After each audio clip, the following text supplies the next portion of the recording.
Navigasi bab 91-100. Setelah kontrak ditandatangani, Luo Jiaqiang mengambil inisiatif untuk berjabat tangan dengan Ye Feng. Tuan Ye, saya sangat suka rumah ini, saya mungkin bisa menyewakannya untuk waktu yang lama, perjalanan masih panjang, tolong rawatlah. Dia juga tahu bahwa Ye Feng jelas bukan orang biasa yang mampu memiliki villa mewah di usia semuda itu. Oleh karena itu, Luo Jiaqiang berniat berteman dengannya. Tanda seru. Tentu saja. Seseorang tidak akan memukul orang yang sedang tersenyum. Karena pihak lain telah menunjukkan kebaikan kepadanya, Ye Feng tidak akan menolaknya. Pada saat ini, Nyonya Luo tiba-tiba berjalan cepat. Nona Lin, apakah Anda masih punya rumah untuk disewa? Saya baru saja memposting rumah ini di WeChat saya dan banyak teman saya yang iri. Mereka bahkan bertanya apakah ada rumah kosong. Mereka juga ingin menyewanya. Lin Junjun tersenyum. Kamu harus tanya Tuan Ye tentang itu. Luo Jiaqiang dan istrinya tercengang mendengar kata-katanya. Mereka tidak mengerti maksudnya. Lin Qianqian buru-buru menjelaskan, Tuan Ye masih memiliki 19 villa ini di tangannya. Saya hanya tidak yakin apakah dia bersedia menyerahkan semuanya. Setelah mendengar penjelasannya, Luo Jiaqiang dan istrinya benar-benar tercengang. Mereka mengira bahwa Ye Feng sudah sangat mengesankan karena memiliki rumah seperti itu. Mereka tidak menduga pihak lain masih memiliki 19 set. Konsep macam apa ini? Bahkan jika sebuah villa bernilai 50 juta yuan, itu tetap saja lebih dari 1 miliar yuan. Luo Jiaqiang mengira bahwa dia sudah sangat menghargai pihak lain, tetapi dia masih meremehkannya. Seorang pemuda dengan aset tetap lebih dari 1 miliar pasti memiliki keluarga besar di belakangnya. Kekuatan semacam itu bukanlah sesuatu yang dapat diprovokasinya. Memikirkan hal ini, ia menjadi lebih hormat kepada Ye Feng. Tuan Ye, apakah Anda masih bersedia menyewakan 19 rumah di tangan Anda? Ye Feng berpikir sejenak. Karena rumah-rumah ini tidak berguna baginya, lebih baik ia menyewakannya saja.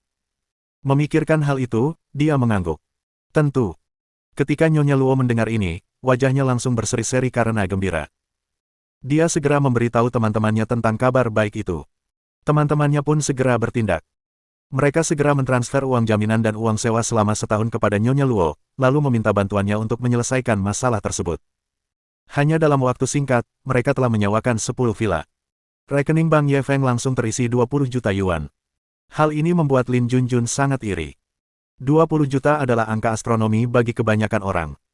Namun Ye Feng berhasil mendapatkannya dalam waktu kurang dari 1 pagi. Bagaimana mungkin dia tidak iri dan cemburu? Tapi Ye Feng sangat tenang tentang ini. Ekspresinya seolah-olah dia tidak hanya mendapatkan 20 juta, tetapi 2 yuan. Semakin tenang dia terlihat, semakin terkejut pula Luo Jiaqiang. Meskipun Luo Jiaqiang merasa dirinya sudah sukses dan terkenal di antara teman-temannya, ia tetap merasa dirinya jenius. Akan tetapi, menghadapi pendapatan sebesar 20 juta yuan, mustahil baginya untuk bersikap setenang itu. Ini hanya bisa berarti bahwa pihak lain sudah terbiasa dengan segala macam badai dan sama sekali tidak peduli dengan jumlah uang tersebut. Setelah menyadari hal ini, sikap Luo Jiaqiang terhadap Ye Feng menjadi semakin hormat. Dia bahkan mengambil inisiatif untuk bertukar informasi kontak dengan Ye Feng. Setelah menyelesaikan sewa rumah, Ye Feng dan Lin Junjun pergi bersama. Dalam perjalanan pulang, Ye Feng langsung mentransfer 50.000 yuan ke Lin Junjun melalui WeChat. Lin Junjun tertegun sejenak sebelum akhirnya bercanda. Apa maksudmu? Apa kau akan menafkahiku? 50.000 itu tidak akan cukup. Ye Feng juga tertawa. Kalau begitu, sebutkan harganya. Berapa yang harus kubayar untuk menampungmu? Kenapa kau tidak memilih villa-villaku saja? Anggap saja seperti rumah emas tempat aku memelihara seorang simpanan. Jantung Lin Junjun langsung berdebar kencang saat mendengar ini. Sejujurnya, dia sedikit tergoda. Bisa digait oleh seorang pria muda, tampan, dan kaya seperti Ye Feng, mungkin inilah kehidupan yang diimpikan banyak wanita. Namun, pikiran ini terlintas dalam benaknya. Ia masih percaya bahwa perempuan harus mandiri secara finansial. Hanya dengan cara inilah mereka dapat berbicara dengan laki-laki secara setara. Jika tidak, mereka akan selamanya bergantung pada orang lain. Aku tidak mau. Lin Junjun mengembalikan uang itu. Kamu pantas mendapatkannya. Kalau kamu tidak membantuku, aku tidak akan bisa menyewakan rumahku secepat ini. Nada bicara Ye Feng sangat tulus. Sebenarnya, aku tidak berbuat banyak. Aku hanya membantu mengatur. Hati nuraniku tidak akan tenang jika aku mengambil uang sebanyak itu darimu. Sikap Lin Junjun tegas. Melihat ini, Ye Feng tidak mencoba membujuknya lagi. Baiklah kalau begitu, anggap saja kau di sini. Nanti, Kalau kau ingin makan makanan lezat atau membeli tas, kosmetik, dan sebagainya, silakan datang dan mengambilnya kapan saja. Lin kian-kian tersipu lagi ketika mendengar kata-katanya. Bukankah ini masih simpananmu? Ye Feng langsung memelototinya. Bisakah kau lebih polos sedikit? Apa kau benar-benar ingin menjadi kekasihku? Lin Junjun terdiam mendengar tuduhannya. Benar, aku ingin menjadi simpananmu. Beranikah kau melakukannya? Dia sedikit marah, jadi suaranya sedikit tinggi. Orang-orang yang lewat terkejut mendengar kata-katanya dan menatap mereka berdua dengan mata aneh. Wajah Lin Junjun benar-benar memerah, dan yang ia inginkan hanyalah mencari lubang untuk bersembunyi. Bajingan, aku akan mengabaikanmu. Setelah berkata demikian, dia bergegas pergi. Ye Feng menatap punggungnya yang melarikan diri dan tidak dapat menahan tawa. Wanita ini menarik. Bab 92 Anda tidak mengendarai sepeda ini, bukan? Keesokan harinya, di grup Dongan Securities. Ketika Su Men datang bekerja hari ini, dia dapat dengan jelas merasakan bahwa rekan-rekannya memandangnya secara berbeda. Banyak rekan wanitanya yang menatapnya dengan rasa iri dan cemburu yang nyata. Orang-orang ini pasti telah mendengar rumor bahwa pacarnya mengendarai mobil super senilai lebih dari 20 juta yuan untuk menjemputnya kemarin. Tanda seru tanda seru. Inilah yang ingin dilihat Su Men, dengan begitu, dia tidak akan diganggu lagi oleh pria-pria membosankan itu. Suasana hati Su Men langsung membaik. Ketika mendengar bosnya mengumumkan penjualan bulan lalu dalam rapat pagi, ia tak diragukan lagi kembali memimpin. Ia bahkan tak kuasa menahan diri untuk bersenandung riang setelah makan malam perusahaan malam ini. Namun, yang tak terduga adalah ketika ia sedang bersenandung, seorang wanita berdandan genit berjalan perlahan sambil tersenyum. Selamat, Kak Su, penampilanmu bulan lalu mencapai puncaknya. Su Men berhenti dan tersenyum sopan. Xiao Jie, kamu sudah jauh lebih baik bulan lalu. Teruslah bekerja keras bulan ini. Nama wanita itu adalah Zhou Jie. Meskipun baru berkecimpung di industri ini kurang dari setahun, performanya telah meningkat pesat. Sekarang, dia sudah mampu melawannya. Yang paling penting, orang ini telah bersaing dengan Su Men, baik secara terbuka maupun diam-diam. Bibir Zhou Jie yang dipoles lipstik cerah sedikit melengkung. Seberapapun aku berkembang, aku tak bisa dibandingkan dengan saudari Su. Pacarmu yang kaya itu membantumu menghasilkan ratusan juta dolar sekaligus. Bagaimana aku bisa dibandingkan dengannya? Dengan kata lain, semua prestasinya berkat pacarnya. Dia tidak harus mengandalkan kekuatannya sendiri. Menemukan pacar kaya juga merupakan bentuk kekuatan. Kalau kamu berusaha keras, kamu mungkin juga bisa menemukannya, balas Su Men, tak mau kalah. Aku ingin sekali, tapi susah banget nemu pacar muda dan kaya kayak kamu. Kenapa nggak aku bersaing secara sehat aja sama kamu, coba lihat apa aku bisa dapetin pacarmu. Zhou Jie bahkan nggak berusaha menyembunyikan provokasinya. Rekan-rekan di ruang rapat yang belum keluar mendengar hal ini dan tidak berani mengatakan sepatah kata pun. Lagi pula, ini adalah pertarungan untuk para bintang wanita papan atas perusahaan. Mereka tidak ingin terlibat dalam hal ini. Su Men tak kuasa menahan tawa mendengar provokasinya. Tentu, coba saja. Kita lihat apa kau bisa membawanya pergi. Zhou Jie langsung gembira. Kau seyakin itu? Kebetulan ada acara makan malam perusahaan malam ini. Beranikah kau mengajaknya ikut? Su Men sudah berada dalam posisi sulit. Ia mencibir.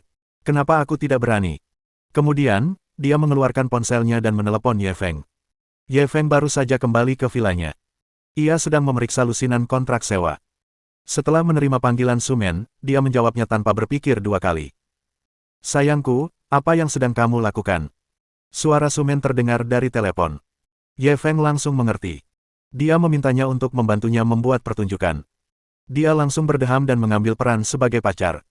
Tentu saja, aku merindukanmu. Setelah dia selesai berbicara, dia merasa ingin muntah. Wajah Su Men memerah dan ia langsung ke intinya. Perusahaan kami mengadakan pesta makan malam nanti. Kalau kamu tidak ada kegiatan lain, kenapa tidak ikut saja? Ye Feng tidak ada hubungannya dengan apapun di malam hari, dan dia hendak menyetujuinya. Pada saat ini, pemberitahuan WeChat tiba-tiba muncul di teleponnya. Aku kembali, bisakah kita makan malam bersama malam ini? Namanya tercatat sebagai Liu Yi. Ketika Ye Feng melihat nama ini, dia tertegun sejenak. Kenapa kamu tidak mengatakan apa-apa? Tanya Su Men lagi. Baru setelah itu ia tersadar. Ia ragu sejenak sebelum akhirnya menjawab. Maaf, saya ada urusan malam ini. Saya khawatir saya tidak bisa pergi. Baiklah, saya tutup dulu. Su Men segera menutup telepon dan mengangkat bahu ke arah Zhou Jie. Kau sudah dengar. Bukannya aku tidak ingin memberimu kesempatan untuk merebutnya, tapi dia tidak bebas malam ini. Zhou Jie langsung kecewa, tetapi ia tetap tertawa dan membalas. Kalau kali ini tidak berhasil, masih ada kesempatan berikutnya. Sebaiknya kau awasi dia, atau cepat atau lambat aku akan menghajarnya. Setelah selesai berbicara, dia melangkah keluar. Su Men menghela napas lega. Dia tahu tentang metode rayuan Zhou Jie, dan dalam hal ini, dia bukan lawannya. Dia benar-benar takut Ye Feng akan tersihir olehnya. Dia mungkin sendiri bahkan tidak menyadarinya. Tanpa disadari, dia telah menganggap Ye Feng sebagai milik pribadinya. Pada saat yang sama, Ye Feng telah tenggelam dalam ingatannya. Bahwa Liu Yiyi adalah teman sekelasnya di SMA. Dia pernah merayunya dengan gila-gilaan, dan semua orang di sekolah tahu tentang itu. Namun, karena kondisi keuangan keluarganya, ia hanya fokus pada studinya dan tidak berusaha sama sekali. Ia telah menolaknya beberapa kali berturut-turut. Setelah ujian masuk perguruan tinggi, Ye Feng mendengar bahwa Liu Yiyi telah pergi belajar ke luar negeri. Setelah itu, Ye Feng tidak menghubunginya lagi. Dia tidak menyangka akan tiba-tiba menerima pesan darinya hari ini. Setelah ragu-ragu sejenak, Ye Feng akhirnya memberikan jawaban. Oke, kirimkan alamatnya. Beberapa detik setelah dia mengirim pesan, pihak lain mengiriminya alamat dan waktu. Ye Feng melempar teleponnya dan mulai mengatur kontrak sewa. Dia tidak tahu berapa lama waktu telah berlalu, tetapi dia melihat waktu. Dia langsung berkemas, masuk ke dalam Ferrari Enzo, dan melaju ke restoran tempat mereka sepakat untuk bertemu. Liu Yiyi telah membuat reservasi di sebuah restoran barat, yang hanya dapat dianggap sebagai restoran tingkat menengah di kota Zonghai. Ye Feng menemukan tempat parkir dan memarkir mobilnya. Tepat saat dia keluar dari tempat parkir, dia melihat sebuah sepeda listrik di pinggir jalan, mungkin tertiup angin. Dia tidak banyak berpikir dan maju untuk membantu skuter itu berdiri. Tepat pada saat itu, sebuah Lamborghini Huracan berhenti di depannya. Wanita di kursi pengemudi perlahan melepas kacamata hitamnya dan tersenyum padanya. Ye Feng, lama tak bertemu. Gadis itu tidak terlalu cantik. Setidaknya, dibandingkan dengan wanita cantik seperti Su Men, Shen Baitian, dan Xia Qiu, penampilannya jauh lebih buruk. Namun, ia sangat pandai berdandan. Rambutnya yang panjang berwarna merah anggur dan dua anting besar membuatnya tampak sangat kebarat-baratan. Di kursi penumpang, ada seorang asing yang sangat tampan. Pria itu mengenakan setelan jas bermerek yang disetrika rapi, tampak seperti pangeran dari dunia barat. Ye Feng membantu skuternya ke pinggir dan tersenyum pada wanita itu. Yiyi, lama tak bertemu. Sebelum dia bisa menyelesaikan ucapannya, dia melihat Liu Yiyi mengulurkan jarinya dan menjabatnya. Tidak, saya Ivanka Liu sekarang, apakah Anda datang ke sini untuk ini? Sambil berkata demikian, dia melirik sepeda listrik di samping Ye Feng. Bab 93 Jangan malu saat aku memberimu wajah. Ye Feng mendengar sarkasme dalam kata-katanya, tetapi ia tidak menjelaskan. Ia malah tersenyum santai. Sepertinya hidupmu cukup baik sekarang. Liu Yiyi mendorong pintu mobil sport itu dan keluar perlahan. Tidak apa-apa. Memang benar negara asing lebih maju daripada negara kita. Ada lebih banyak peluang dan emas ada di mana-mana. Sejujurnya, saya benar-benar tidak ingin kembali sekarang. Ye Feng tersenyum tipis. Benarkah? Kau sudah banyak berubah, iya. Liu Yiyi mengamatinya dari ujung kepala sampai ujung kaki. Tapi penampilanmu masih sama. Sewa untuk pakaian ini pasti tidak murah, kan? Ye Feng terdiam. Dia tidak tahu harus menjawab apa. Liu Yiyi menjabat tangan orang asing itu. Perkenalkan, ini pacar saya, Wells, seorang mahasiswa berprestasi di Massachusetts Institute of Technology. Perusahaan keluarganya adalah grup energi terbesar di Amerika Serikat. Ye Feng menahan amarahnya dan berjabat tangan dengan putra Taipan Energi itu. Lalu dia menatap Liu Yiyi lagi. Kenapa kamu mengajakku kencan hari ini? Liu Yiyi tersenyum. Ayo masuk dan makan sambil ngobrol. Setelah selesai berbicara, tanpa menunggu persetujuan Ye Feng, ia menarik Wells masuk ke restoran. Mereka bertiga menemukan tempat duduk di dekat jendela dan duduk. Liu Yiyi memanggil pelayan dan memesan hidangan dalam bahasa Inggris yang fasih. Akhirnya, ia bahkan memasukkan 100 yuan ke mulut pelayan. Ye Feng melihat tindakannya dan menjadi semakin tidak sabar. Liu Yiyi mengira ia terkejut dengan harga hidangan yang mahal itu dan langsung tersenyum. Jangan khawatir, aku tahu kondisi keuanganmu. Aku tidak akan membiarkanmu membayar. Ye Feng terdiam. Jangan khawatir, aku masih mampu membelinya. Liu Yiyi tidak keberatan. Kamu masih sama seperti dulu, menderita karena ingin menyelamatkan muka. Wanita mana yang akan menyukaimu? Ngomong-ngomong, apa kamu sudah punya pacar sekarang? Ye Feng menggelengkan kepalanya. Tidak. Liu Yi tertawa terbahak-bahak. Aku mengejarmu begitu lama, tapi kau menolakku. Apa kau menyesal sekarang? Ye Feng tak tahan lagi. Apa kau mengajakku keluar hari ini hanya untuk menertawakanku? Liu Yi tersenyum puas. Benar, aku ingin kau lihat betapa bodohnya kau saat menolakku. Dengan kondisimu saat ini, aku khawatir kau tak akan bisa berhubungan lagi dengan wanita sepertiku seumur hidupmu, kan? Ye Feng terkekeh dan mengangguk. Memang, sulit sekali bertemu dengan wanita sepertimu seumur hidupku. Orang-orang yang berhubungan dengannya sekarang semuanya wanita cantik seperti Su Men, Shen Baitian, dan Xia Qiu. Mereka yang tidak cantik dan berkarakter buruk memang tidak mudah untuk diajak bergaul. Liu Yi mendengar ini dan akhirnya tertawa puas. Seolah-olah dia telah melampiaskan semua kebencian yang terpendam dalam hatinya selama 2 tahun terakhir. Pada saat yang sama, makan malam perusahaan Su Men baru saja berakhir. Rombongan rekan kerja itu berbincang dan tertawa sembari berjalan menuju parkiran untuk mencari mobil masing-masing. Tepat saat itu, seseorang tiba-tiba berseru, "Kakak Men, bukankah itu mobil pacarmu?" Su Men menoleh. Seperti dugaanku, itu adalah Ferrari Enzo milik Ye Feng. Apa yang dia lakukan di sini? Saat itu, ia mendengar Zhou Jie menyombongkan diri. Dia sepertinya sedang asyik mengobrol dengan seorang wanita. Sepertinya ada yang dalam bahaya. Su Men mengikuti pandangannya dan melihat Ye Feng mengobrol dengan seorang wanita asing di restoran barat. Meskipun dia tahu betul bahwa dia dan Ye Feng hanya berpura-pura menjadi pasangan. Namun, entah mengapa dia masih merasa sedikit kecewa. "Kakak Men, cepat masuk dan lihat. Kalau tidak, pacarmu akan dibawa pergi." Benar. Wanita itu sepertinya bukan orang baik. Kamu harus awasi pacarmu baik-baik. "Kakak Men, apakah kamu ingin kami ikut denganmu untuk menghajar wanita simpanan itu?" Su Men masih ragu-ragu saat mendengar komentar orang banyak. Saat itu, Zhou Jie mencibir, "Dia pacarmu atau bukan? Kenapa kamu tidak terlihat cemas sama sekali?" Su Men berada dalam posisi sulit dan tidak punya pilihan selain berjalan menuju ruang makan. Liu Yi menatap Ye Feng dengan arogan. "Tentu saja, jika kau menyesal sekarang, aku bisa memberimu kesempatan lagi." Ye Feng menahan tawa. "Kesempatan apa?" Wajah Liu Yi serius. "Tentu saja ini kesempatan untuk menjadi pacarku." Ye Feng menunjuk orang asing yang tampak seperti pangeran itu. "Ada apa dengannya?" Liu Yi sama sekali tidak peduli. "Aku bisa menyingkirkannya." Ye Feng tak kuasa menahan tawa mendengar kata-katanya. "Kau rela meninggalkan putra seorang Taipan Energi hanya demi aku. Aku benar-benar tersanjung." Liu Yi menatapnya. "Bagaimana? Apakah kamu bersedia?" Ye Feng tersenyum dan menggelengkan kepalanya. "Maaf, aku tidak mau." Liu Yi langsung panik dan jengkel. Ia berdiri dari tempat duduknya. "Ye Feng, jangan terlalu tidak tahu berterima kasih. Dengan kondisimu saat ini, selain aku, wanita mana lagi yang akan menyukaimu? Jangan gegabah, ya." Para pelanggan yang sedang makan di restoran itu semuanya menoleh untuk melihat. Ye Feng tidak menyangka dia akan tiba-tiba marah, dan dia tidak tahu bagaimana menghadapinya. Pada saat ini, ia tiba-tiba mendengar suara yang familiar di belakangnya. "Sayang, kamu baik-baik saja?" Ye Feng berbalik dan melihat Su Men berjalan perlahan. Dalam sekejap, mata semua orang di restoran itu berbinar. Banyak pelanggan pria khususnya, terpesona oleh Su Men. Awalnya mereka semua berpikir bahwa Liu Yi cantik. Namun, dibandingkan dengan Su Men, dia masih sedikit lemah. Baru pada saat itulah mereka tahu apa artinya menjadi burung gagak dibandingkan dengan burung phoenix.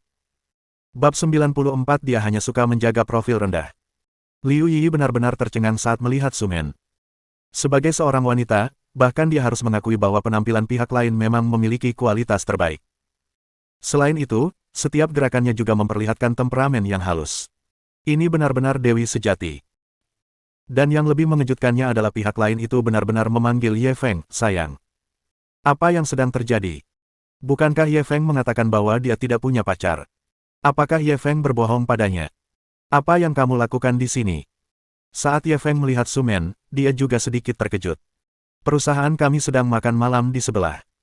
Saya baru saja melihat mobil Anda di luar, jadi saya masuk untuk melihatnya. Su Men berjalan mendekat dan memegang lengannya secara alami. Ye Feng menoleh dan melihat keluar jendela. Dia segera memahami situasi Su Men saat melihat banyak rekannya melihat sekeliling. Karena kamu sudah di sini, silakan duduk. Ye Feng bergeser sedikit untuk memberi ruang baginya. Su Men duduk di sebelahnya dan menatap Liu Yi. Sayang, kamu belum memperkenalkan aku. Siapa ini? Dia teman sekelas SMA aku, Liu Yi. Ye Feng tak punya pilihan selain memperkenalkannya. Kemudian, dia memperkenalkannya pada Liu Yi, ini. Saya pacar Ye Feng, nama saya Sumen. Sumen tidak menunggu dia menyelesaikan perkenalannya sebelum dia memulai. Saat dia masuk tadi, dia telah mendengar wanita ini berbicara kasar kepada Ye Feng. Oleh karena itu, Sumen ingin memanfaatkan kesempatan itu untuk pamer. Liu Yi masih belum bisa menerimanya. Kau pacarnya? Mustahil, bagaimana mungkin Ye Feng punya pacar secantik dirimu? Jelas, dalam benaknya, Ye Feng tetaplah anak malang yang tidak punya apa-apa. Mengapa seorang gadis dengan wajah cantik dan temperamen seperti Sumen menyukainya? Sumen berbalik dan menatap Ye Feng. Wajahnya dipenuhi kebahagiaan. Kau tidak tahu, dia orang yang sangat arogan. Aku sudah berusaha keras untuk mengejarnya waktu itu. Liu Yi tiba-tiba kehilangan kata-kata. Apakah kamu merayunya? Dia merasa otaknya tidak cukup. Pengakuan Sumen bahwa dia adalah pacar Ye Feng sudah cukup mengejutkan. Sekarang setelah dia mendengarnya, ternyata wanita itulah yang berinisiatif mengejarnya. Bagaimana itu mungkin? Apakah Ye Feng memiliki pesona sehebat itu? Sumen berdiri di samping Ye Feng dan menoleh padanya. Kamu baru saja minum. Ye Feng sedikit malu. Aku hanya minum sedikit. Sumen memelototinya dengan nada mencela. Kamu masih menyetir dan berani minum. Ayo pergi, aku akan mengantarmu pulang. Dia benar-benar tampak seperti pacar sejati sekarang. Ye Feng hanya bisa berdiri dan tersenyum meminta maaf kepada Liu Yi. Kalau begitu aku pulang dulu.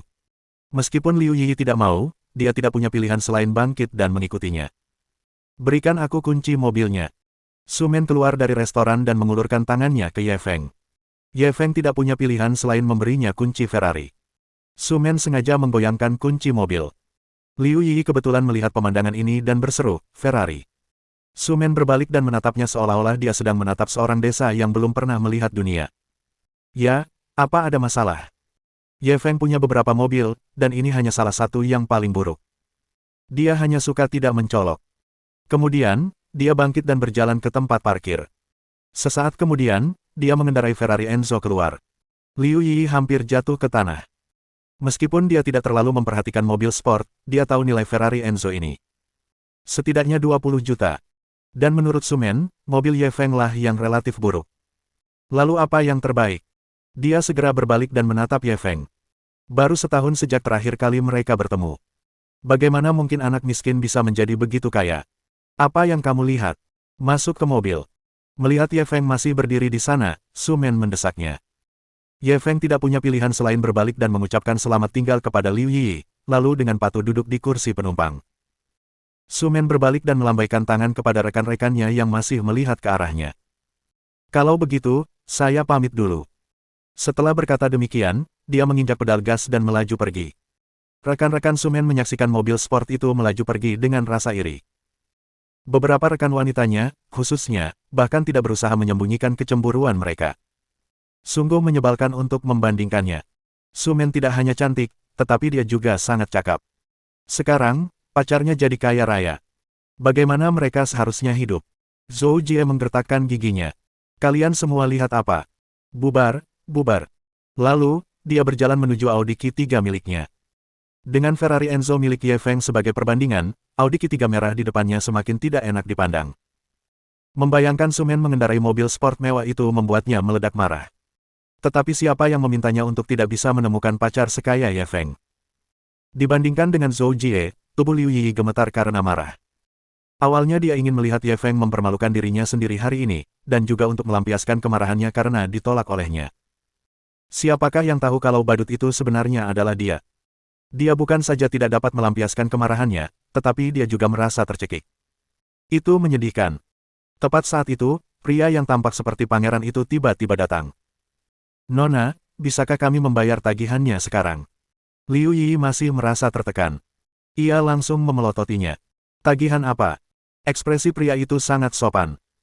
Mobil yang kamu sewa harganya 5.000 yuan sehari, dan kamu bahkan memintaku berpura-pura menjadi pacarmu. Kamu bilang akan memberiku 5.000 yuan lagi setelah selesai.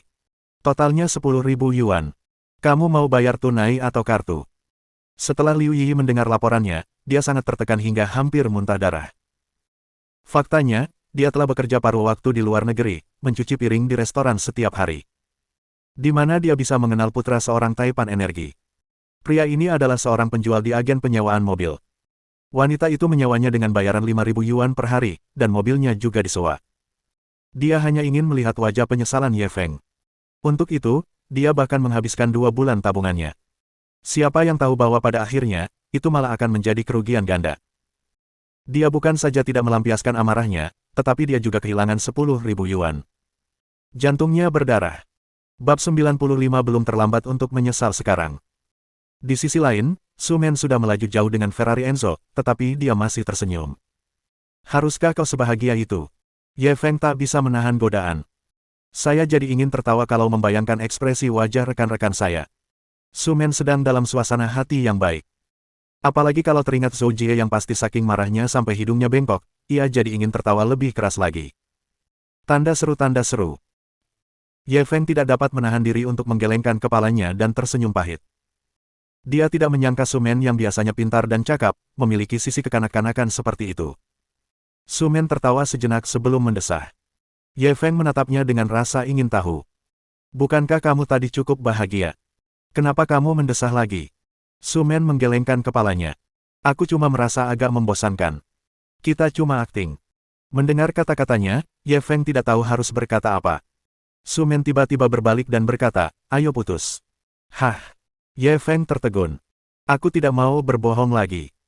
Aku akan bilang saja pada mereka kalau kita sudah putus, kata Su Men serius. Apa kau tidak takut diganggu lagi oleh rekan priamu? Ye Feng sedikit ragu. Biarkan saja. Aku tidak ingin menggunakan satu kebohongan untuk menutupi kebohongan lainnya. Itu cukup melelahkan. Su Men tampaknya telah membuat keputusan. Baiklah, aku akan mendengarkanmu. Ye Feng terdiam beberapa saat. Akhirnya ia mengangguk. Kalau begitu, mari kita cari waktu yang tepat untuk resmi putus. Saat Su Men berkata begitu, raut wajah getir terpancar di wajahnya.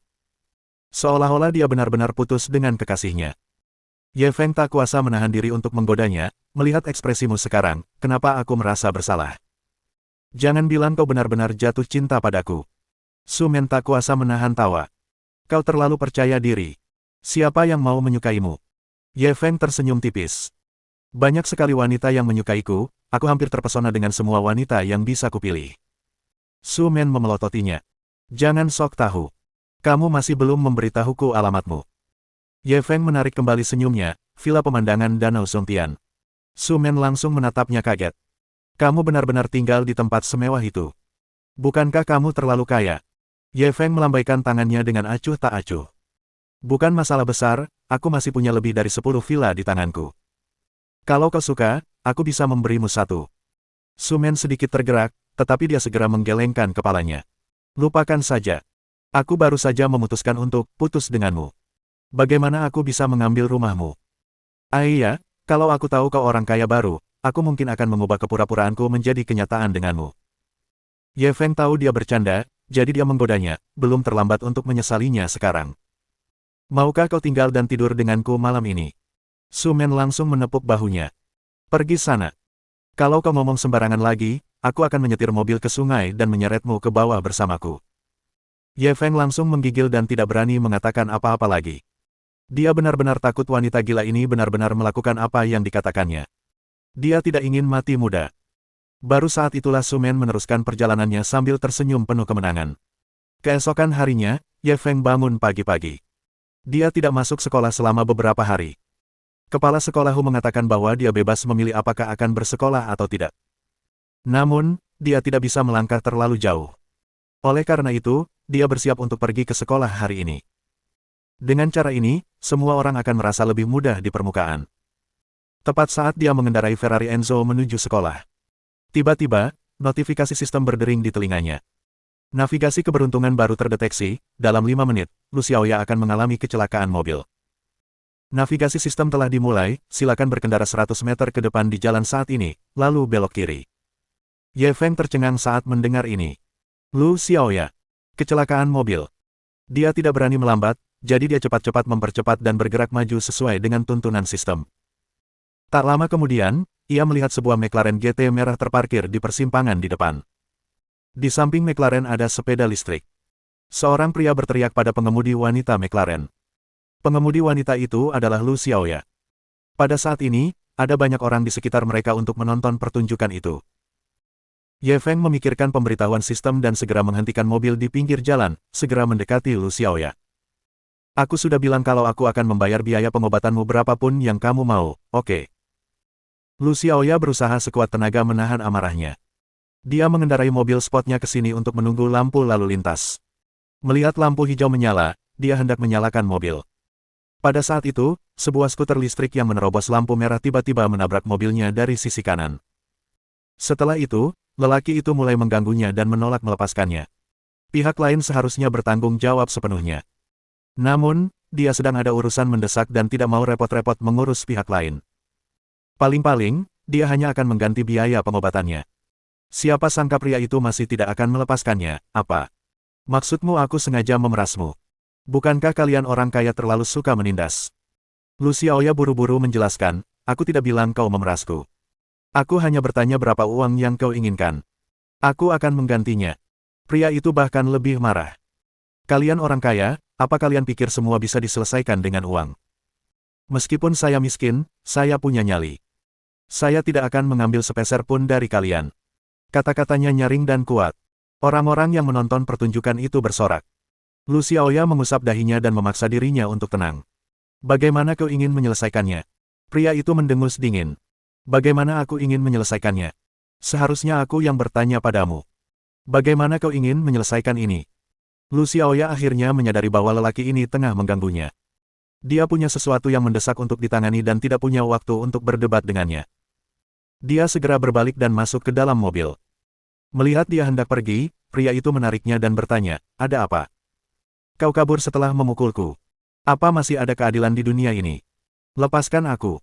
Lu Xiaoya sudah sedikit marah dan ingin melepaskan diri dari tangan pria itu. Akan tetapi, cengkeraman lelaki itu sangat erat dan dia tidak dapat melepaskan diri sama sekali. Tepat saat mereka berdua menarik. Tiba-tiba sebuah truk berat melaju dari seberang jalan dan menabrak mereka. Ketika orang banyak di sekitarnya melihat hal itu, mereka segera berhamburan seperti burung dan binatang buas. Laki-laki yang bersikap tidak masuk akal itu tiba-tiba mendorong Lu Xiaoya ke tengah jalan. Lu Xiaoya tercengang. Dia hanya bisa menyaksikan tanpa daya ketika truk berat itu menabraknya. Apakah saya akan mati? Bab 96 Kesempatan untuk mengakhiri hubungan palsu. Tepat ketika Lu Xiaoya putus asa. Tiba-tiba, dia merasakan lengannya ditarik oleh sebuah tangan yang kuat. Seluruh tubuhnya jatuh ke pelukan pihak lainnya. Truk berat itu hampir saja melewatinya. Deru angin yang bersiul menggores pipinya dengan menyakitkan. Orang hanya bisa membayangkan akibatnya jika mereka dipukul oleh pihak lain. Pulih dari kepanikannya, Lu Xiaoya mendongak dengan tergesa-gesa. Lalu, dia melihat wajah yang dikenalnya. Kamu Feng. Bagaimana mungkin itu dia? Ye Feng saat ini sedang melihat truk yang sedang pergi. Ketika truk berat itu lewat di dekatnya, dia memperhatikan tatapan mata sang pengemudi yang penuh racun. Tatapan itu membuat orang bergidik. Ini jelas bukan kecelakaan mobil yang terjadi secara kebetulan. Kemungkinan besar itu adalah pembunuhan yang sudah direncanakan sejak lama. Dia tidak dapat menahan rasa bingungnya. Siapa sebenarnya Lu Xiaoya? Bagaimana mungkin seseorang membunuhnya? Apakah kamu baik-baik saja? Baru pada saat itulah dia teringat gadis dalam pelukannya dan buru-buru bertanya. Saya baik-baik saja, terima kasih. Wajah Lu Xiaoya masih pucat, tetapi nadanya tenang. Hal ini membuat Ye Feng sangat terkejut. Seorang gadis yang normal pasti akan ketakutan hingga kehilangan akal jika menghadapi musibah sebesar itu. Namun, Lu Xiaoya dapat tenang dengan cepat. Jelaslah bahwa dia bukan orang biasa. Mengapa kamu di sini? Lu Xiaoya menyingkirkan rambutnya yang berantakan dan meninggalkan pelukan Ye Feng. Aku sedang dalam perjalanan ke sekolah dan kebetulan lewat. Aku melihatmu bertengkar dengan seseorang. Ye Feng hendak menjelaskan. Tiba-tiba, dia melihat bahwa laki-laki yang baru saja berdebat dengan Lu Xiaoya hendak menyelinap pergi. Dia bergegas mengejar lelaki itu dan menangkapnya. Karena kecelakaan mobil itu merupakan pembunuhan berencana, orang yang dengan sengaja mengganggu Lu Xiaoya dan mendorongnya ke persimpangan pada saat kritis itu pastilah seorang kaki tangan. Bicaralah, siapa yang mengirimmu? Ye Feng memutar lengannya ke belakang punggungnya dan menekannya ke tanah. Apa yang kau katakan? Aku tidak mengerti apa yang kau katakan. Pria itu menggertakkan giginya kesakitan, tetapi terus menyangkalnya. Kau tidak mengerti. Ye Feng menarik lengannya dengan paksa. Aku akan mengatakannya, aku akan mengatakannya. Pria itu berteriak kesakitan, raut wajahnya berubah kesakitan. Sebaiknya kau jujur dan jangan main-main. Nada bicara Ye Feng sedikit galak. Saya baru saja akan berangkat kerja ketika seseorang menghentikan saya dan memberi saya 2.000 yuan untuk mengganggu wanita ini. Saya terbuai uang dan setuju untuk turun, pria itu mengaku dengan jujur. Kurasa kau kurang jujur. Ye Feng mengerahkan lebih banyak kekuatan. Saya mengatakan yang sebenarnya. Saya benar-benar tidak tahu apa-apa lagi. Pria itu memohon belas kasihan. Wajah Lu Xiaoya kembali pucat setelah mendengar ceritanya. Dia tidak menyangka bahwa ini adalah pembunuhan yang ditujukan padanya.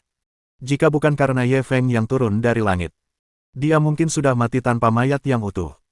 Ye Feng menginterogasinya sebentar lagi. Melihat pria itu tak bisa berkata apa-apa lagi, ia mendongak menatap Lu Xiaoya. Bagaimana kalau kita panggil polisi? Lu Xiaoya mengerutkan kening dan berpikir sejenak. Biarkan dia pergi. Ye Feng tak bisa menahan diri untuk tidak tertegun. Membiarkannya pergi. Lu Xiaoya mengangguk. Dia hanya diperalat. Aku akan mencari cara untuk menyelidiki dalang yang sebenarnya. Ye Feng tidak mengatakan apa-apa lagi setelah mendengar apa yang dikatakannya dan membiarkan pria itu pergi. Lelaki itu segera menutupi kepalanya dan melarikan diri, menghilang tanpa jejak dalam sekejap mata. Mau kemana sekarang? Aku antar. Ye Feng berbalik dan menatap Lu Xiaoya. Tidak apa-apa. Aku akan menyetir sendiri. Lu Xiaoya tiba-tiba berteriak kesakitan sebelum dia bisa menyelesaikan kalimatnya dan hampir terjatuh. Kamu baik-baik saja. Mata Ye Feng tajam dan tangannya lincah. Ia buru-buru menopangnya. Kurasa kakiku terkilir. Dahi Lu Xiaoya dipenuhi keringat. Karena kejadian yang tiba-tiba tadi, dia agak linglung. Dia tidak menyadari ada yang aneh. Baru sekarang dia menyadari bahwa pergelangan kaki kanannya sudah bengkak dan nyeri. Bagaimana kau bisa mengemudi seperti ini? Aku akan mengantarmu. Ye Feng membantunya masuk ke mobilnya tanpa penjelasan apapun. Kamu mau pergi kemana? Gedung Silver Brilliance. Lu Xiaoya memberinya sebuah nama. Gedung Silver Brilliance. Ye Feng tertegun saat mendengarnya. Dongan Securities, tempat Sumen bekerja, berlokasi di Gedung Silver Brilliance. Apakah itu suatu kebetulan? Ya, perusahaan ayahku ada di sana. Kenapa? Melihat ekspresinya, Lu Xiaoya tak bisa menahan perasaan aneh. Bukan apa-apa. Ayo pergi, Ye Feng menggelengkan kepalanya, tidak menjelaskan lebih lanjut. Dia segera menyalakan mobilnya. Sekitar 20 menit kemudian, Ye Feng tiba di gedung Silver Brilliance. Kemudian, dia buru-buru keluar dari mobil dan berlari ke kursi penumpang depan untuk membantu Lu Xiaoya turun. Karena dia terlatih-tatih, dia tidak punya pilihan selain membebani tubuhnya. Keduanya pasti akan melakukan kontak fisik. Ye Feng, di sisi lain, tidak memiliki keraguan. Namun, ekspresi Lu Xiaoya agak tidak wajar. Ini adalah pertama kalinya dia memiliki kontak dekat dengan seseorang yang berjenis kelamin berbeda dengan ayahnya. Keduanya saling mendukung dan hendak berjalan memasuki gedung Silver Brilliance. Kamu Feng. Tiba-tiba, mereka mendengar suara wanita di belakang mereka. Tampaknya ada sedikit nada marah dalam suaranya. Ye Feng berbalik dan melihat Su Men berdiri di belakangnya dengan wajah pucat. Sebelum Su Men sempat berkata apa-apa, ia menunjuk Lu Xiaoya dengan marah. Siapa dia? Orang-orang yang keluar masuk gedung Silver Brilliance mendengar suara itu dan segera berhenti untuk melihat. Beberapa dari mereka adalah rekan Su Men. Ye Feng tiba-tiba teringat apa yang dikatakan Su Men kepadanya kemarin. Dia mengatakan bahwa dia tidak ingin terus berpura-pura menjadi pasangan dan ingin mencari kesempatan untuk putus dengannya. Dia mungkin telah menemukan alasannya sekarang. Memikirkan hal ini, Ye Feng hanya bisa bekerja sama dan menjelaskan dengan tidak jelas, sayangku, biarkan aku menjelaskan. Su Men langsung menutup telinganya. Aku tidak mendengarkan, aku tidak mendengarkan. Kemarin kamu bilang hanya mencintaiku, dan hari ini kamu malah berhubungan dengan wanita lain. Apa kamu pernah peduli dengan perasaanku? Ye Feng menatap kemampuan aktingnya yang berlebihan dan terdiam. Kami hanya teman biasa. Su Men memelototinya dengan putus asa. Teman biasa. Kalian berpelukan begitu mesra, dan kalian masih bilang cuma teman biasa. Ye Feng, akhirnya aku melihatmu dengan jelas. Ayo kita putus. Mulai sekarang, kau jalani saja jalanmu, dan aku jalani saja jalanku. Setelah selesai berbicara, dia berjalan menuju gedung. Hanya sekelompok penonton tercengang yang tersisa. Bab 97 Mengapa saya merasa seperti dia sedang memeriksa rekening saya. Dia pacarmu. Lu Xiaoya yang tercengang sepanjang waktu, akhirnya menatap Ye Feng. Batuk, batuk, batuk, kamu bisa mengatakannya. Ye Feng tidak tahu bagaimana menjelaskannya. Ia hanya bisa memberikan jawaban singkat. Tanda seru, tanda seru. Lu Xiaoya tersenyum tipis dan tidak melanjutkan bertanya. Mereka berdua berjalan ke gedung Silver Brilliance dan naik lift ke lantai 20. Perusahaan ayah Lu Xiaoya bernama Hanshan Real Estate. Dia telah menyewa total 6 lantai di gedung Silver Brilliance dari lantai 20 hingga 25. Orang harus tahu bahwa setiap jengkal tanah di gedung Silver Brilliance bernilai emas. Bahkan perusahaan besar seperti Dongan Securities, tempat Su Men bekerja, hanya mampu menyewa 2 lantai. Di sisi lain, Hanshan Real Estate justru menyewakan 6 lantai. Bayangkan betapa kuatnya Hanshan Real Estate. Ketika resepsionis melihat Lu Xiaoya, ia segera membungkuk. "Nona Lu, Anda sudah di sini." Lu Xiaoya mengangguk padanya. "Apakah ayahku ada di kantor?" Ketua baru saja menyelesaikan rapat paginya, jawab resepsionis itu dengan tergesa-gesa. Dia seharusnya sudah ada di kantornya sekarang. Lu Xiaoya tidak berkata apa-apa lagi dan menuntun Ye Feng masuk. Tak lama kemudian, ia tiba di sebuah ruangan dengan pelat pintu bertuliskan, "Kantor Ketua." Ia mendorong pintu hingga terbuka tanpa mengetuk. Di kantor, seorang pria tua dengan kepala penuh rambut putih sedang menelepon. Ketika dia melihat Lu Xiaoya dan Ye Feng masuk, dia segera memberi isyarat untuk tetap diam. Lu Xiaoya menarik Ye Feng ke sofa. Pria tua itu mengucapkan beberapa patah kata lagi sebelum menutup telepon. Lalu, ia berjalan menghampiri dengan senyum lebar di wajahnya. "Apakah matahari terbit dari barat hari ini?" "Putriku tersayang benar-benar bersedia berinisiatif untuk menemui ayahnya," tanya lelaki tua itu. Ia berbalik dan melirik Ye Feng. "Siapa pemuda ini?" Ini adalah pertama kalinya putrinya membawa seseorang dari lawan jenis untuk menemuinya. Dia tidak dapat menahan diri untuk tidak menilai Ye Feng. "Dia temanku. Dia baru saja menyelamatkanku." Sikap Lu Xiaoya terhadap ayahnya tidak dekat. "Teman. Kamu punya teman lawan jenis." Pria tua itu hendak menggodanya ketika tiba-tiba bereaksi. "Apa katamu? Apa dia baru saja menyelamatkanmu? Apa kau baru saja dalam bahaya?" Wajah Lu Xiaoya menjadi gelap saat dia menceritakan apa yang telah terjadi. Mendengar hal itu, muka lelaki tua itu langsung menjadi gelap. "Sepertinya aku, Lu Hanshan, terlalu baik beberapa tahun terakhir ini. Berani-beraninya ada yang mengincar putriku. Apa kau memaksaku melakukan pembunuhan massal?" Dia sangat baik kepada putrinya tadi. Namun, pada saat ini, ia melepaskan tekanan udara yang kuat, menyebabkan udara di kantor turun ke titik beku. Ye Feng sedikit terkejut. Aura Lu Hanshan benar-benar mengerikan. Ini jelas merupakan aura kuat yang hanya dapat diredakan setelah mengalami badai berdarah yang tak terhitung jumlahnya. Dia jelas bukan seseorang yang dapat dibandingkan dengan bintang baru seperti dia.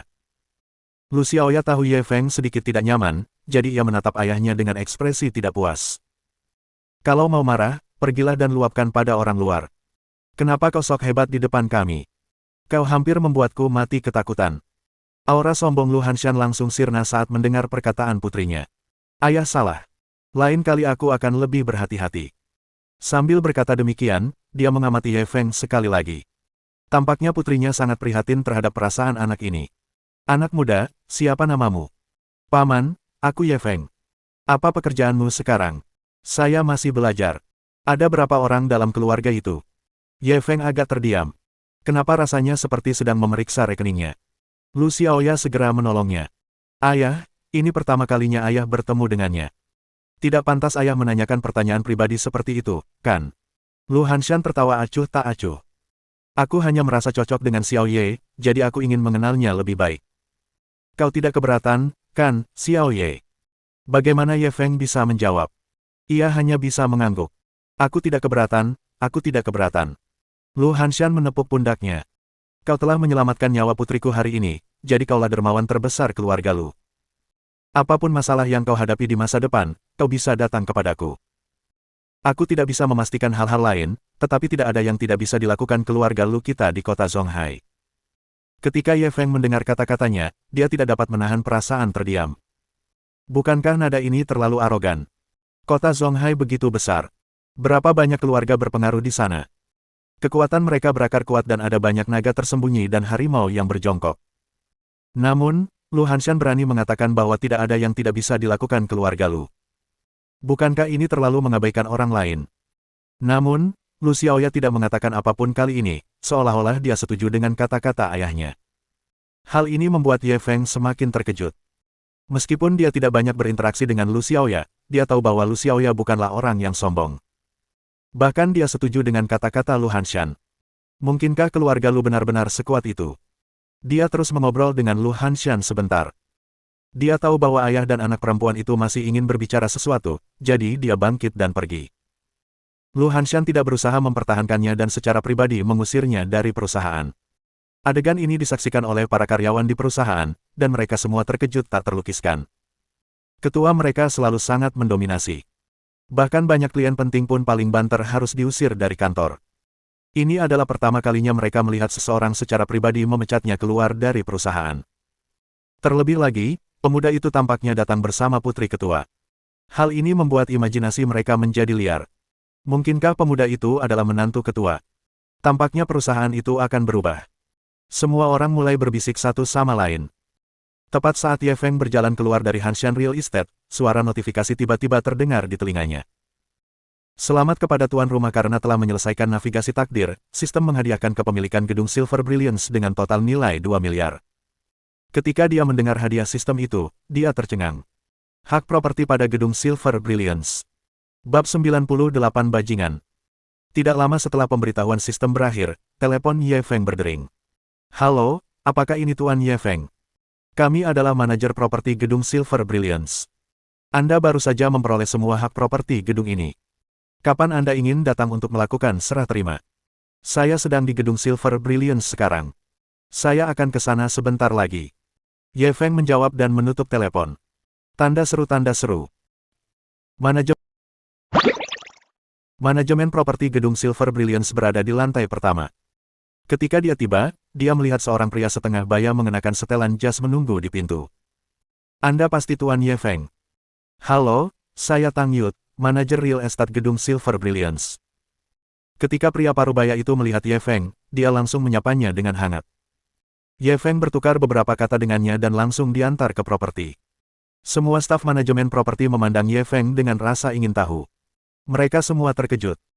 Mereka tidak menyangka bahwa orang yang membeli gedung Silver Brilliance masih sangat muda.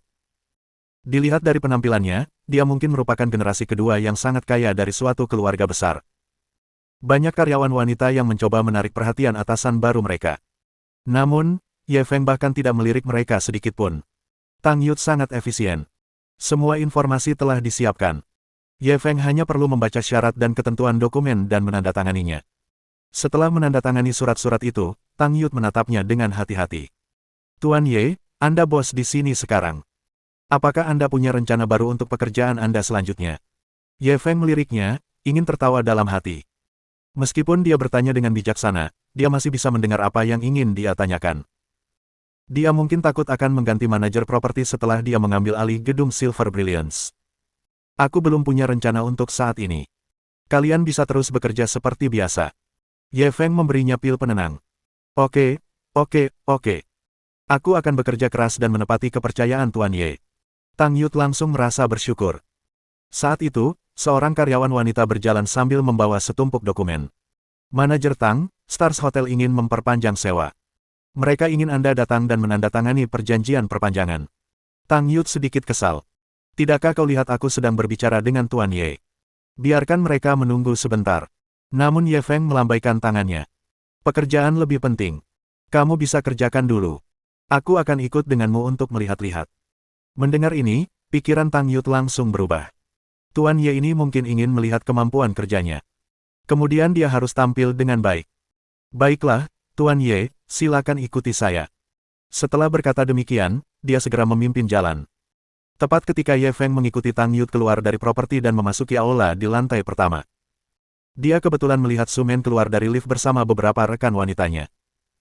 Ketika rekan-rekan wanitanya melihat Ye Feng, mereka semua marah besar. Kau di sini untuk minta maaf pada Suster Men, kan? Kurasa itu tidak perlu. Apa kau tidak merasa sudah cukup menyakiti Suster Men? Iya, dasar brengsek. Aduh, kakak Men begitu baik padamu, tapi kau malah berhubungan dengan wanita lain di belakangnya. Apa kau masih punya hati nurani? Semua pria itu jahat, terutama pria kaya. Mereka semua bajingan. Di mana satpamnya? Orang ini bukan karyawan Dongan Securities. Cepat usir dia. Beberapa wanita mulai membela Su Men. Su Men, di sisi lain, menatap Ye Feng dengan rasa bersalah. Demi mencari alasan untuk putus dengan Ye Feng, dia telah menyebabkan dia disalahpahami oleh rekan-rekannya, dan dia merasa sedikit bersalah.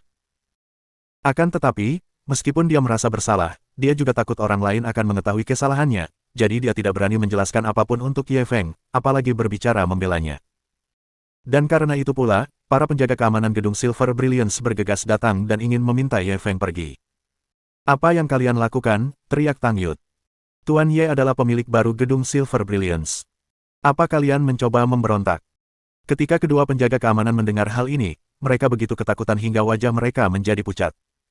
Su Men dan rekan-rekannya juga menatap Ye Feng dengan tak percaya. Pemilik baru gedung Silver Brilliance. Perlu diketahui bahwa gedung Silver Brilliance ini adalah gedung perkantoran di lokasi utama kota Zonghai. Dapat dikatakan bahwa setiap jengkal tanah bernilai setara dengan emas.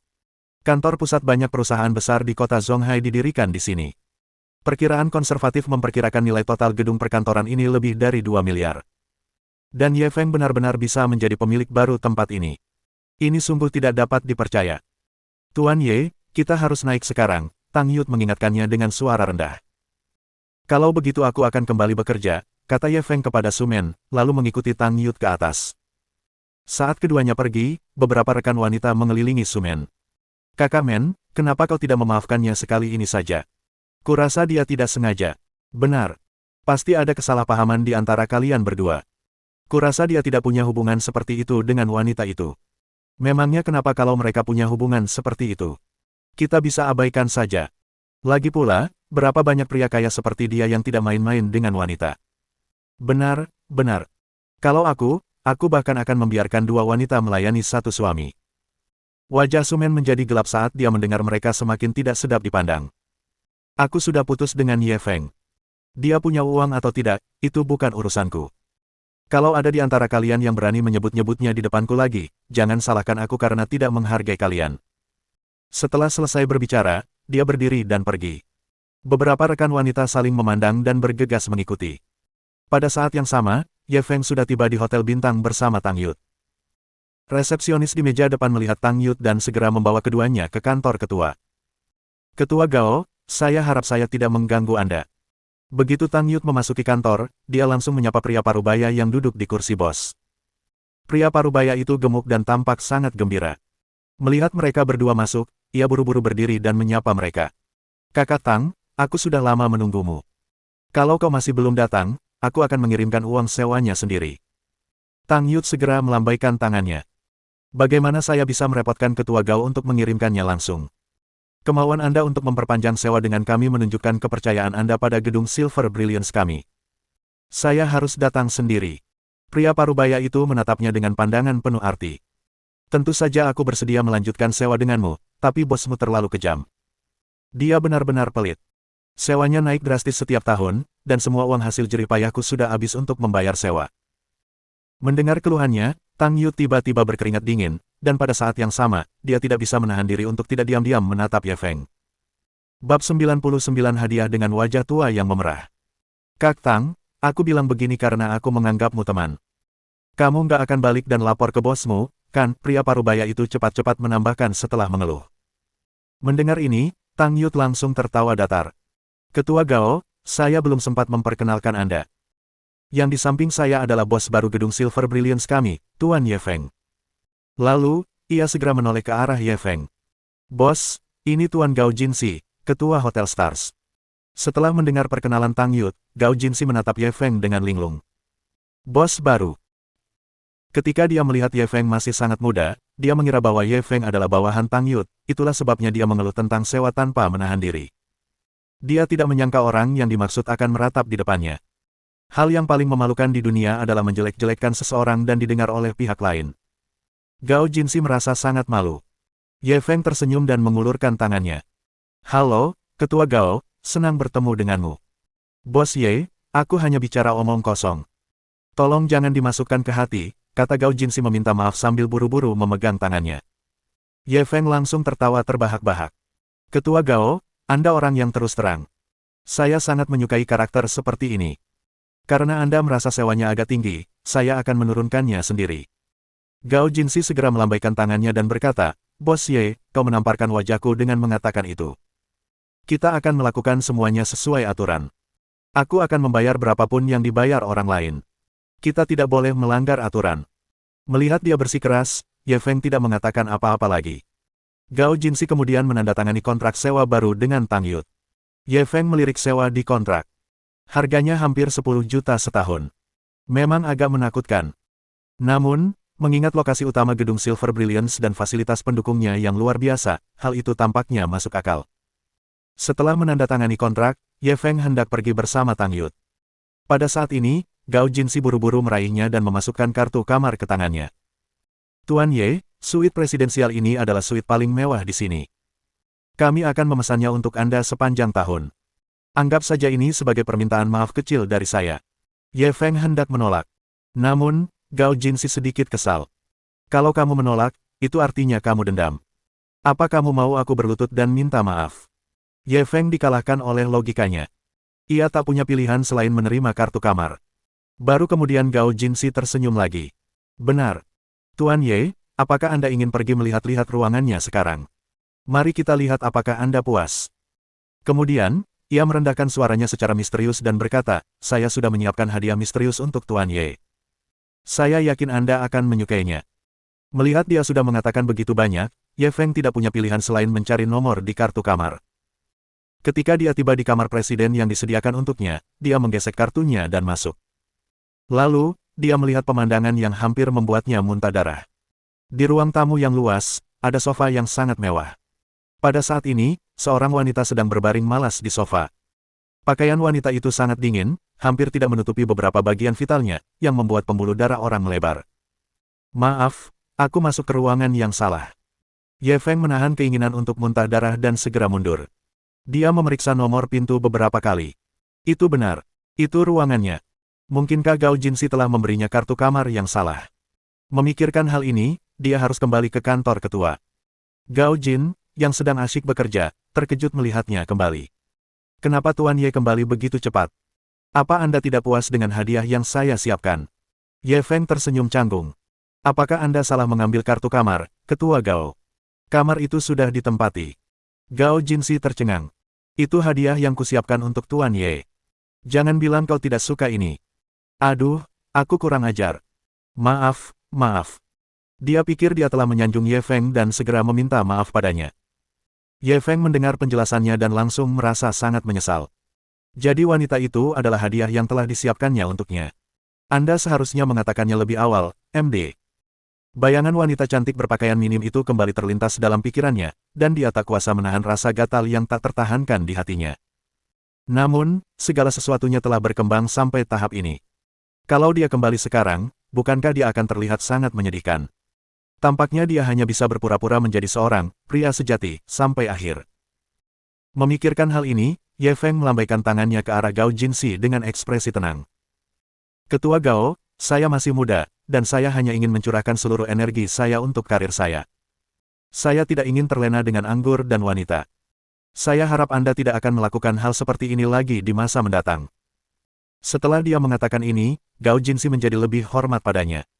Tuan Ye, Anda tampak seperti pria yang mampu mencapai hal-hal hebat. Di usia yang begitu berapi-api, Anda bahkan bisa mengabaikan kecantikan. Bahkan saya malu dengan inferioritas saya. Mendengar pujiannya, wajah tua Ye Feng memerah. Baiklah, Ketua Gao, silakan lanjutkan pekerjaanmu. Aku masih ada urusan. Aku pergi dulu. Gao Jinsi buru-buru mengantarnya keluar hotel. Saat pintu lift tertutup, Ye Feng yang awalnya penuh dengan kebenaran, langsung menjadi sedih. Dia sungguh menyesalinya. Suatu ketika, ada seorang wanita cantik terbaring di hadapannya, menunggu dia menjemputnya. Namun dia tidak menghargainya. Sudah terlambat untuk menyesalinya hanya setelah kehilangannya. Tidak ada yang lebih menyakitkan dari ini dalam hidup.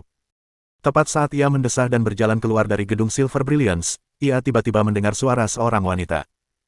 Ye Feng, kenapa kau masih di sini? Karena rasa bersalahnya, Ye Feng terkejut. Dia mendongak. Dia melihat Lu Xiaoya menatapnya sambil tersenyum. Bab 100 kesempatan khusus. Aku pergi untuk melakukan sesuatu.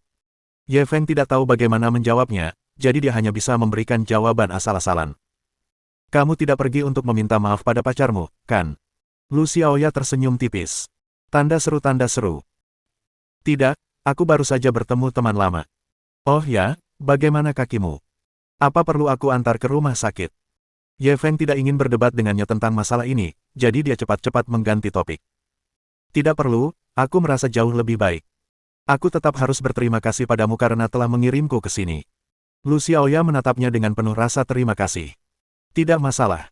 Syukurlah kamu baik-baik saja. Ye Feng melambaikan tangannya tanpa peduli. Sudah hampir siang. Bagaimana kalau aku mentraktirmu makan siang? Aku anggap ini sebagai ucapan terima kasih karena telah menyelamatkan nyawaku, usul Lu Xiaoya sambil melihat jam. Sudah hampir siang. Kamu sudah bilang aku menyelamatkan hidupmu, dan kamu akan menyuruhku pergi dengan makanan. Ye Feng tak bisa menahan godaan. Aku tidak bermaksud begitu. Aku harus membalas budimu karena telah menyelamatkan hidupku, dan kau harus makan. Beri aku sedikit muka. Wajah Lu Xiaoya penuh dengan antisipasi. Ye Feng hendak menyetujuinya. Pada saat ini, teleponnya tiba-tiba berdering. Ide penelepon menunjukkan bahwa Lin Junjun yang menelepon. Hei, Ye Feng, di mana kamu sekarang? Lin Junjun terdengar sedikit bersemangat. Aku sedang melakukan sesuatu di luar. Ada apa? Ye Feng tersenyum pada Lu Xiaoya sambil meminta maaf dan berjalan ke samping. Bisakah kamu kembali sekarang? Ini mendesak. Suara Lin Junjun terdengar cemas. Ada apa? Rumahku terbakar, canda Ye Feng. Tidak, seseorang tertarik dengan salah satu vilamu. Bisakah kau kembali sebentar? Lin Junjun buru-buru menjelaskan. Kupikir itu sesuatu yang besar. Katakan saja pada mereka bahwa aku tidak akan bisa kembali dalam waktu dekat dan mereka bisa kembali besok. Ye Feng menjawab dengan santai dan hendak menutup telepon.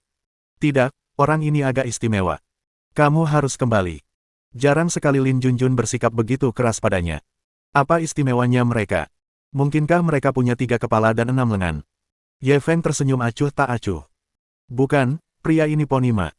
Lin Junjun tidak dapat menyembunyikan kegembiraannya lebih lama lagi dan hampir berteriak keras. Siapa Ponima? Ye Feng agak tercengang. Kamu bahkan tidak tahu tentang Ponima. Dia Taipan super di dunia internet saat ini, bos Super Penguin Group, dan sekarang salah satu dari 2 orang terkaya di negara ini. Lin Junjun menyebutkan judul yang tak terhitung jumlahnya dalam satu tarikan napas. Orang bisa mendengar keterkejutan dalam kata-katanya. Baru saat itulah Ye Feng menyadari siapa Ponima ini. Ia pun terkejut dan penasaran.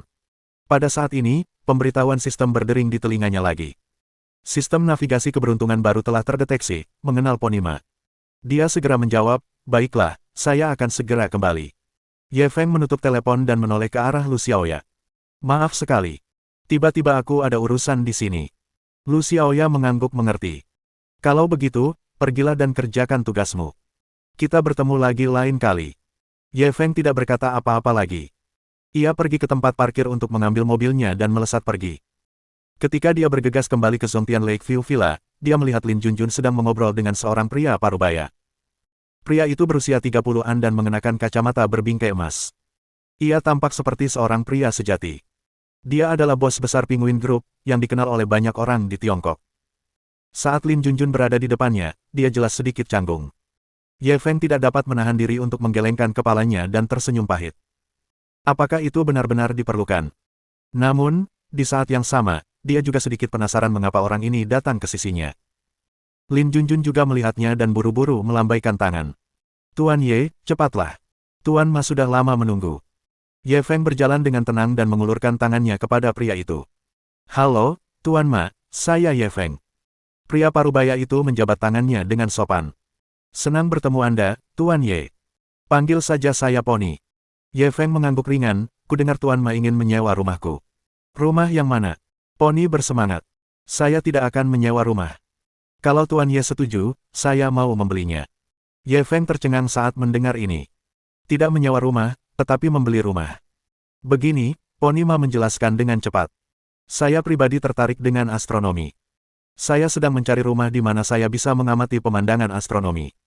Saya melihat seorang teman mengunggah foto di WeChat-nya hari ini, dan saya merasa rumah ini sangat cocok untuk saya, jadi saya bergegas ke sana. Lin Junjun buru-buru menambahkan, Tuan Ma sedang mengincar villa nomor 7. Ye Feng terdiam. Dia ingin membeli villa untuk mengamati fenomena astronomi. Tampaknya dia masih belum mengerti dunia orang kaya. Kalau begitu, Tuan Ma pasti tahu harga villa di sini, kan? Ye Feng hanya bisa mengingatkannya.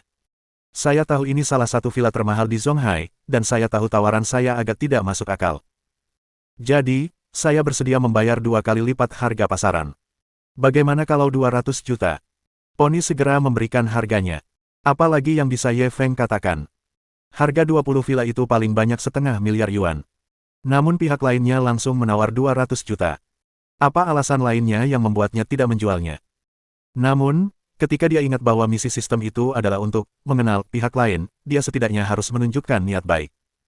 Memikirkan hal itu, dia langsung menggelengkan kepalanya. 200 juta, tidak mungkin. Lin Junjun langsung panik. Tuan Ye, 200 juta sudah banyak. Dia mengira Ye Feng sengaja mencoba memeras susu poni, dan dia mulai panik. Namun, poni sama sekali tidak keberatan. Tuan Ye, silakan sebutkan harganya. Saya tidak akan menawar. Ye Feng perlahan mengulurkan jarinya. Aku hanya ingin 100 juta. Poni dan Lin Junjun keduanya tercengang. Mereka semua mengira mereka salah dengar. Mohon dukungan dari omom ante-ante sekalian, buat subscribe atau sharekan novel Mimin ke Facebook kalian, agar channel Mimin bisa terus berkembang. Dengan begitu, Mimin bisa lebih semangat untuk up novel seru lain ke depannya.